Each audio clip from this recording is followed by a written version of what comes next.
Dans l'épisode d'Un si grand soleil du mercredi 16 novembre 2022, au petit matin, Arthur, Auguste Yvon, propose à Jennifer, Eline Kraipo, d'aller boire un verre à la fin de sa journée. Toutefois, la jeune infirmière n'a pas la tête à ça. Depuis l'arrivée de Laurine, la nouvelle interne, elle va travailler avec la boule au ventre. Arthur lui propose à nouveau d'en toucher deux mots à Alain, Frédéric Van den Brich, mais Jennifer préfère régler ses problèmes elle-même. Malgré tout, Arthur se confie au mari d'Elisabeth, Christelle Labaude.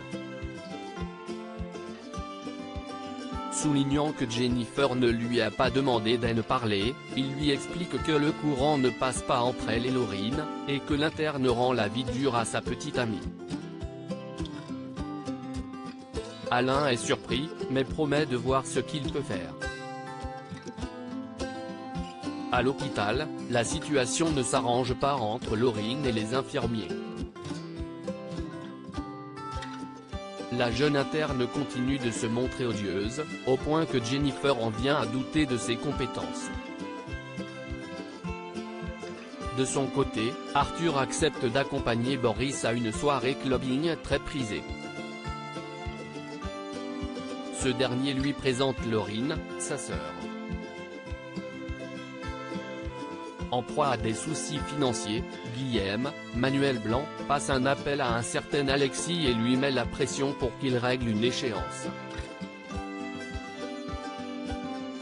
Néanmoins, Alexis explique ne pas pouvoir débloquer de fonds avant une semaine. De retour chez lui, Guillaume apprend par Sylvie que le règlement de leur voyage de noces n'est pas passé. En conséquence, elle a fait un virement elle-même. La gorge nouée, Guillaume lui promet de la rembourser. Yann et Johanna se rapprochent. Le lieutenant Yann Cross, Constantin Balzan, a passé la nuit chez Johanna, Aurore Delplace, pour la rassurer après que Paul, Renaud Léman, soit venu frapper chez elle. Au petit matin, l'avocate lui prépare un café et le remercie de tout cœur d'être resté. Elle se sent un peu idiote d'avoir eu peur la veille, mais Yann ne lui en veut pas. Il lui demande même de le rappeler si Paul venait la menacer à nouveau. En arrivant au commissariat, Yann découvre que Paul est cité dans une plainte pour harcèlement déposée par Estelle Dubois, une ex-employée de son cabinet d'architecte. Il n'a toutefois jamais été condamné, la jeune femme ayant retiré sa plainte. De son côté, Johanna raconte ce qui est arrivé la veille à Sabine, Gaëlla le devint. En apprenant que Yann a passé la nuit sur le canapé de son amie, Sabine ne cache pas son amusement. Elle est persuadée que Johanna est sous le charme du lieutenant, même si celle-ci refuse de l'avouer.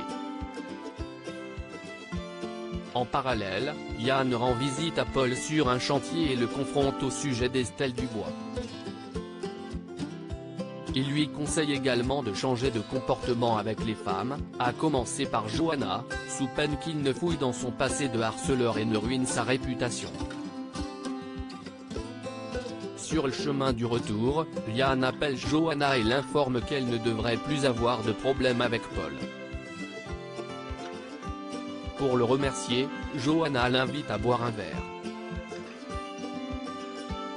Sur place, elle le remercie à nouveau pour son implication dans son cas. Yann explique avoir pris plaisir à remettre Paul à sa place, d'autant qu'il est très inquiet par les statistiques liées au féminicide. Il a l'intention de faire tout son possible pour qu'elle ne soit plus jamais en danger. Touchée, Johanna s'approche de Yann pour l'embrasser, mais celui-ci s'écarte. Johanna, confuse, lui présente ses excuses.